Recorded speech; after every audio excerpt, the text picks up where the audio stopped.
Chapter 10. And the Lord said unto Moses, Go in unto Pharaoh, for I have hardened his heart, and the heart of his servants, that I might show these my signs before him, and that thou mayest tell in the ears of thy son, and of thy son's son, what things I have wrought in Egypt, and my signs which I have done among them, that ye may know how that I am the Lord. And Moses and Aaron came in unto Pharaoh, and said unto him, Thus saith the Lord God of the Hebrews, How long wilt thou refuse to humble thyself before me? Let my people go, that they may serve me.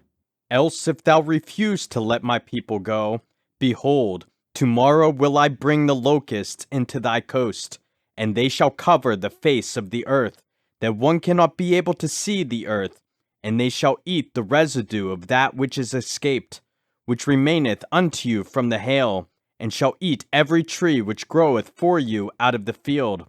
And they shall fill thy houses, and the houses of all thy servants, and the houses of all the Egyptians, which neither thy fathers nor thy fathers' fathers have seen, since the day that they were upon the earth unto this day. And he turned himself, and went out from Pharaoh. And Pharaoh's servants said unto him, How long shall this man be a snare unto us?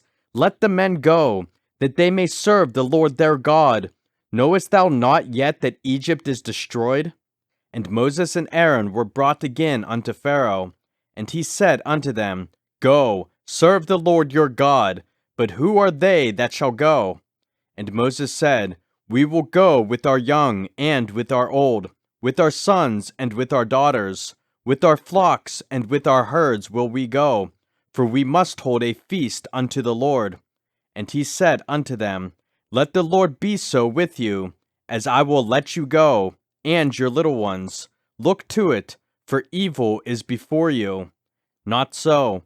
Go now ye that are men, and serve the Lord, for that ye did desire.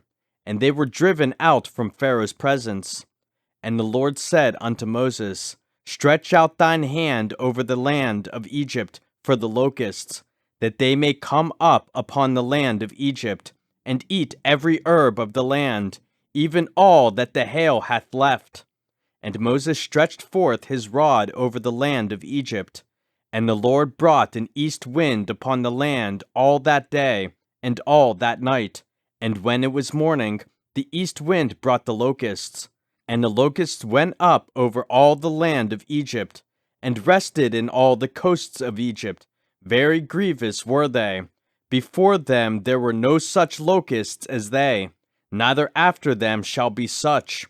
For they covered the face of the whole earth, so that the land was darkened.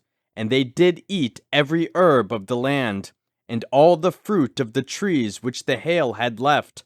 And there remained not any green thing in the trees, or in the herbs of the field, through all the land of Egypt.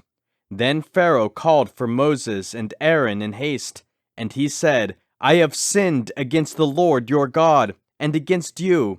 Now therefore forgive, I pray thee, my sin only this once, and entreat the Lord your God, that he may take away from me this death only. And he went out from Pharaoh, and entreated the Lord. And the Lord turned a mighty strong west wind, which took away the locusts, and cast them into the Red Sea. There remained not one locust in all the coasts of Egypt. But the Lord hardened Pharaoh's heart, so that he would not let the children of Israel go. And the Lord said unto Moses, Stretch out thine hand toward heaven, that there may be darkness over the land of Egypt, even darkness which may be felt.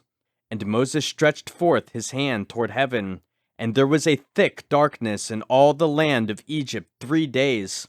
They saw not one another, neither rose any from his place for 3 days, but all the children of Israel had light in their dwellings. And Pharaoh called unto Moses, and said, Go ye, serve the Lord, only let your flocks and your herds be stayed. Let your little ones also go with you. And Moses said, Thou must give us also sacrifices and burnt offerings, that we may sacrifice unto the Lord our God. Our cattle also shall go with us, there shall not an hoof be left behind, for thereof must we take to serve the Lord our God. And we know not with what we must serve the Lord until we come thither. But the Lord hardened Pharaoh's heart, and he would not let them go. And Pharaoh said unto him, Get thee from me, take heed to thyself, see my face no more, for in that day thou seest my face, thou shalt die. And Moses said, Thou hast spoken well, I will see thy face again no more.